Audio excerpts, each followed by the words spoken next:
Indonesia memiliki kekayaan alam yang luar biasa. Tentunya kita semua harus bisa menjaga lingkungan demi kelestarian alam ini. Nanti kalian akan menemukan berbagai istilah seperti habitat, populasi, ekosistem, biotik, abiotik, dan masih banyak lagi.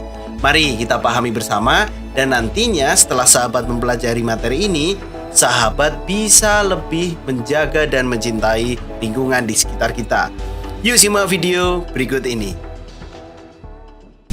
Apakah kalian tahu apa yang dimaksud dengan lingkungan? Lingkungan adalah satu kesatuan hidup antara kondisi fisik yang mencakup keadaan sumber daya alam seperti tanah, air, energi surya, mineral, serta flora dan fauna yang ada di atas tanah, di dalam tanah maupun ada di perairan. Di dalam lingkungan, setiap makhluk hidup bergantung pada makhluk hidup lain dan bergantung pula pada sumber daya alam yang ada di sekitar kita. Pada intinya, lingkungan terdiri atas dua komponen utama, yaitu komponen biotik dan abiotik. Ingat, biotik terdiri atas makhluk hidup dan komponen abiotik terdiri atas makhluk tak hidup atau benda mati.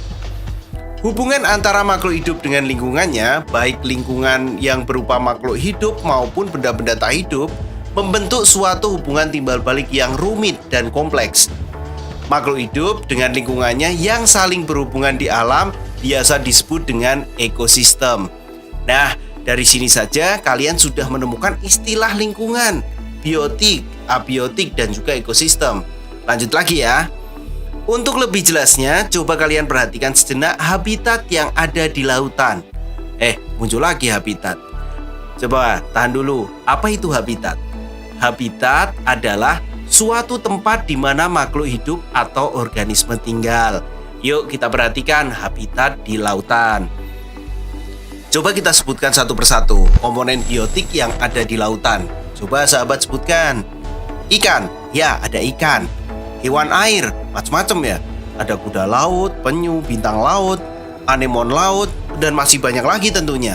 Kalau komponen abiotik, ada air laut tentunya, ada pasir, batu karang, dan juga ada oksigen.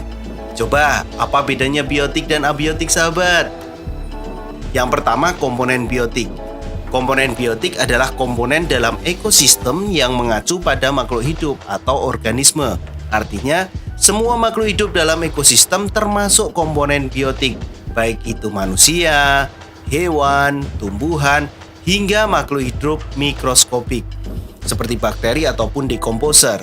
Berdasarkan cara mendapatkan makanannya, komponen biotik itu dibedakan menjadi 3, yaitu ada produsen yang memiliki sifat autotrof, konsumen itu yang memiliki sifatnya adalah heterotrof, dan pengurai atau dekomposer. Nah, produsen yang berperan sebagai autotrof itu merupakan komponen biotik atau komponen makhluk hidup yang mampu menghasilkan makanannya sendiri. Tumbuhan dapat membuat makanannya sendiri lewat proses fotosintesis.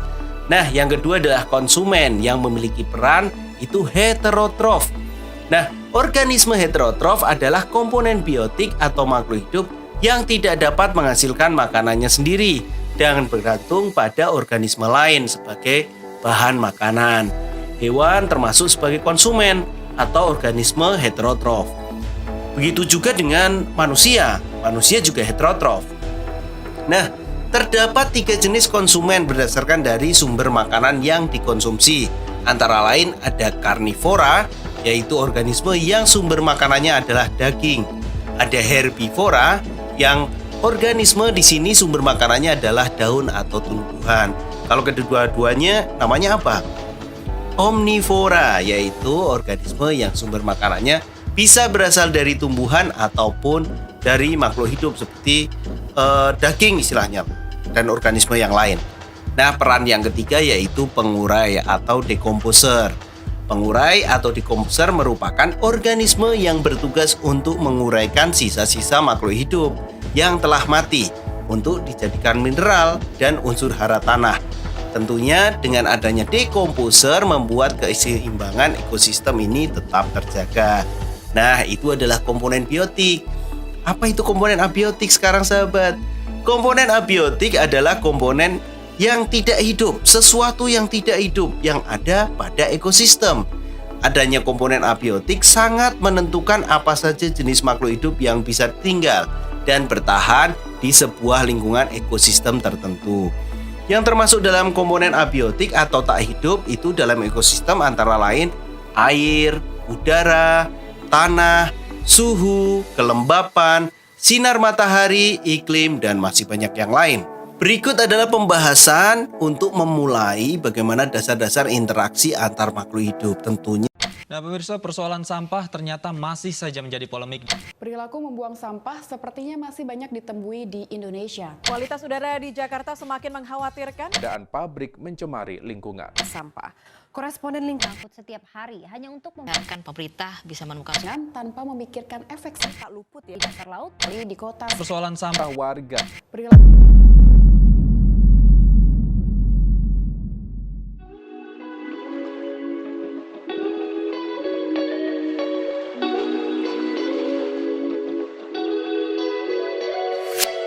Setiap harinya lingkungan di sekitar kita semakin memprihatinkan.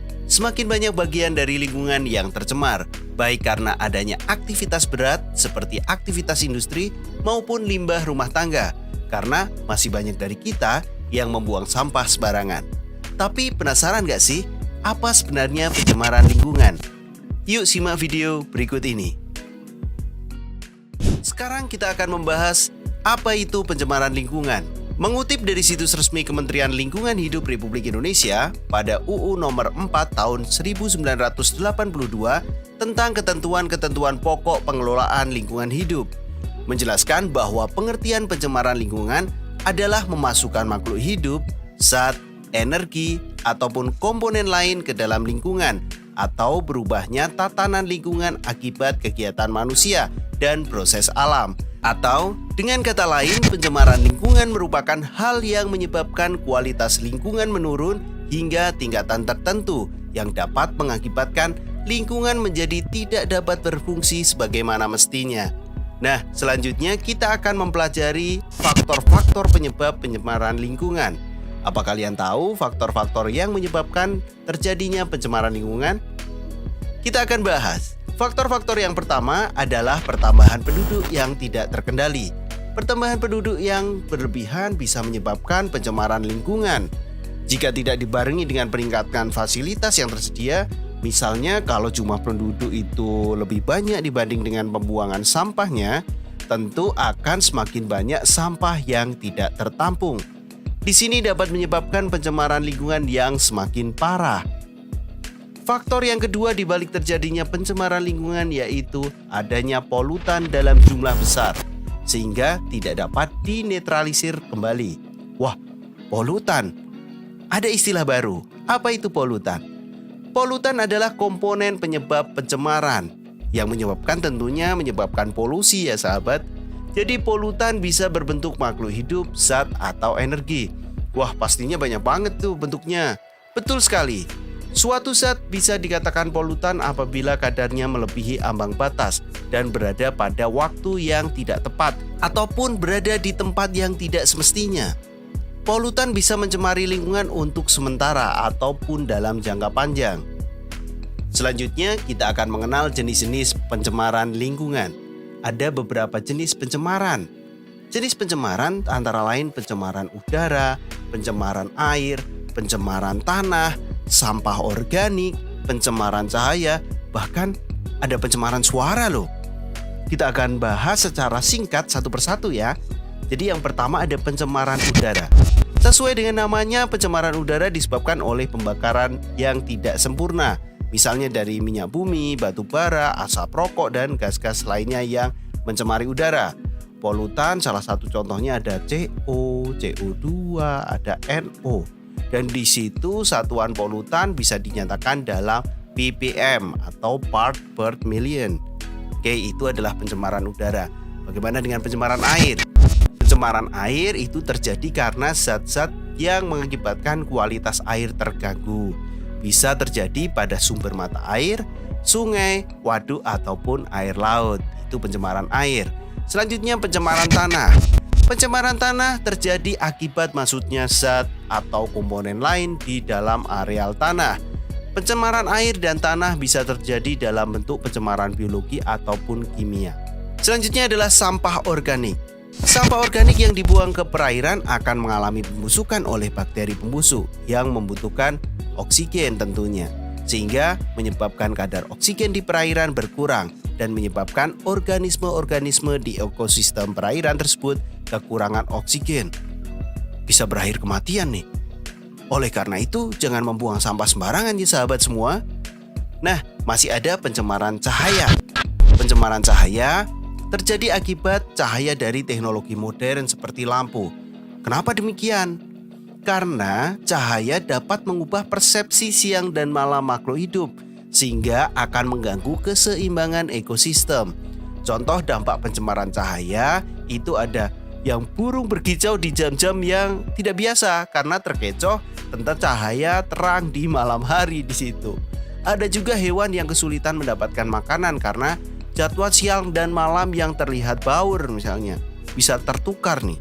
Sehingga terjadi juga gangguan pada pola pertumbuhan tanaman. Itu karena pencemaran cahaya. Kelihatannya simpel tapi sangat berpengaruh juga di sini.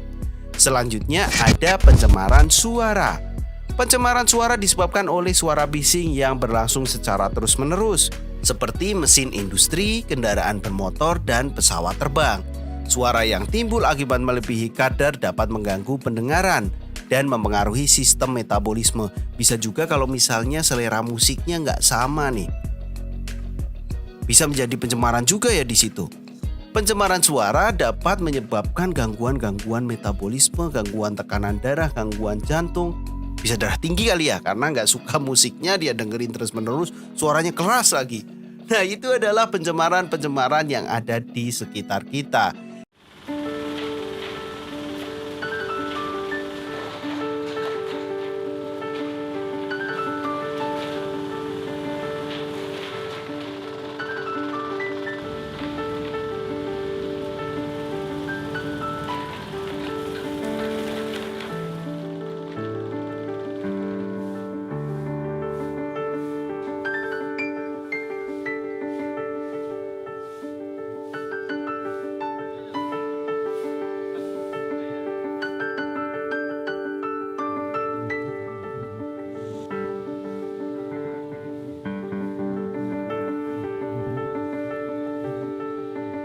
Spesies ini adalah salah satu spesies yang paling cepat dalam mengolah sampah organik.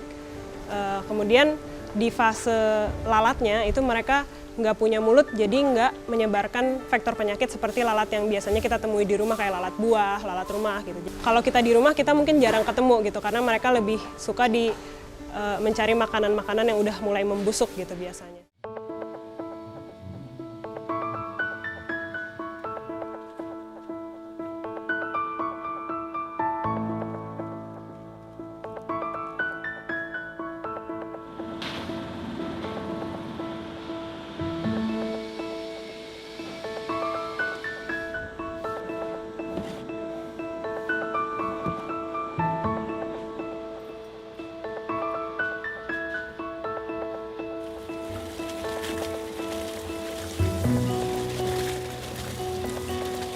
Namanya ternak makhluk hidup, faktor yang mendukung pertumbuhan dan budidayanya itu sendiri ya ada macam-macam gitu. Jadi ada faktor lingkungan, faktor makanannya, microclimate-nya gitu. Jadi ada banyak faktor yang menentukan. Tantangan yang lumayan besar juga yang kami temui adalah dari si sampah organiknya. Karena di Indonesia ini masih jauh dari terbiasa dengan pemilahan sampah. Jadi pun kami bekerja sama dengan tempat-tempat yang sudah memilah sampah gitu, tapi ketika sampai di sini tetap kami harus melakukan pemilahan.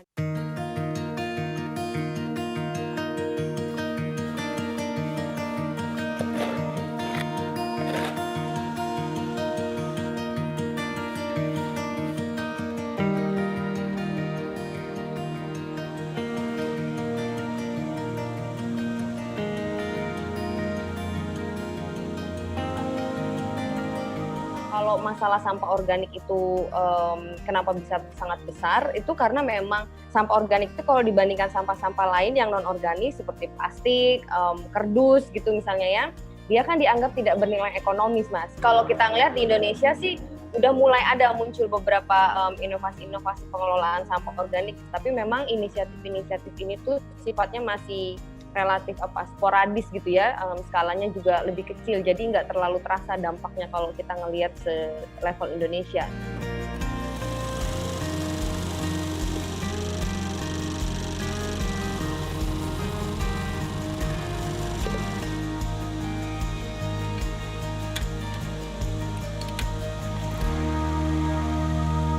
Saat ini saya ada di kolam landfill TPA ISO Kabupaten Maluku Tenggara.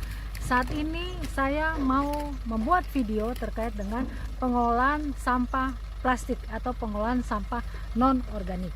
Pada proses awal, sampah-sampah dikumpulkan dari door to door, dari rumah ke rumah, terus kemudian diangkut dengan armada sampah dari Kota Langgur sampai ke ISO, kemudian dibuang di kolam landfill ini. Nah, setelah dibuang, ini ada proses satu tahap awal, yaitu proses pemilahan. Proses pemilahan oleh para petugas pemulung, pemilahan mereka pisahkan antara sampah organik dan non-organik. Saat ini kalian bisa lihat bahwa plastik-plastik yang sudah dipisahkan nanti kemudian dilanjutkan pada proses berikutnya, yaitu proses pembersihan, pemilahan, pembersihan, kemudian pencacah plastik dan pengepakan. Guys, jangan pindah dari channel saya ini karena semua yang ada pada video saya ini pasti bermanfaat. Kita lihat.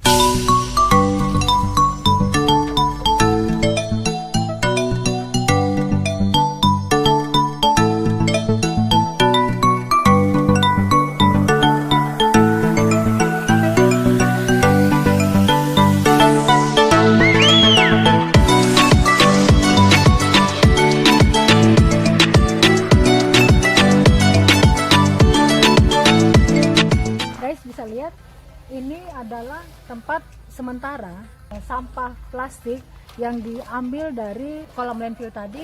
Dari kolam landfill, petugas memisahkan, memilah antara plastik yang mana organik dan non-organik. Ini semua sampah plastik itu dipisahkan, dipilah kemudian dicuci. Karena pada saat ini botol plastik bekas aqua, setelah proses pembersihan, ada yang dicacah plastik dan kemudian ada yang di packing.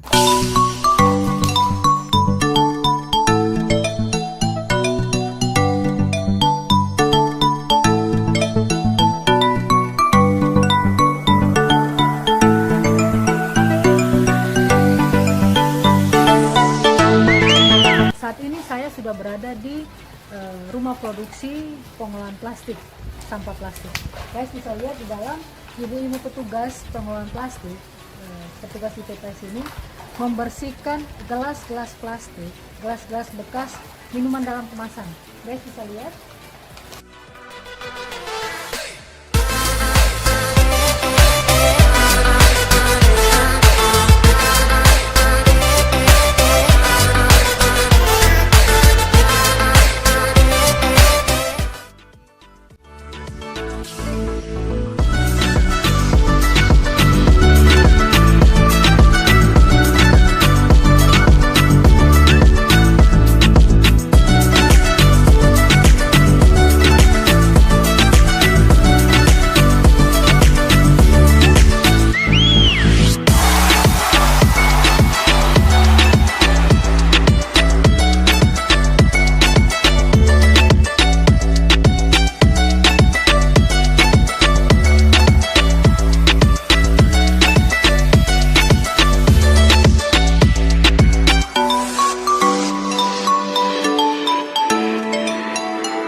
Proses pemilahan sampah di landfill, kemudian sampah plastik dipilah, dibersihkan, dan kemudian dicacah.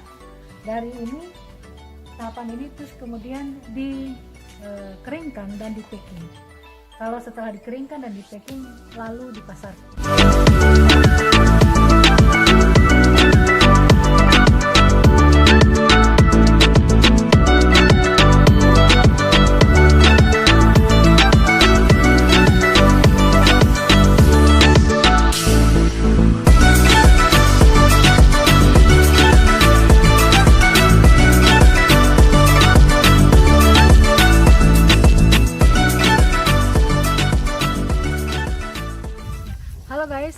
sekian perjumpaan kami. Video ini membahas terkait dengan pengolahan sampah non-organik.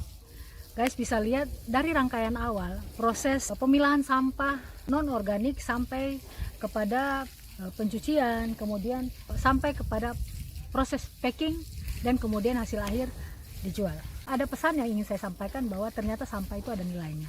Selain proses ini, ada tahapan proses selanjutnya adalah dari sampah-sampah plastik ini dapat dibuat souvenir atau dibuat hal-hal yang berguna, bisa didaur ulang untuk menambah income bagi kalian. Jadi jangan anggap remeh sampah karena sampah juga ada nilai.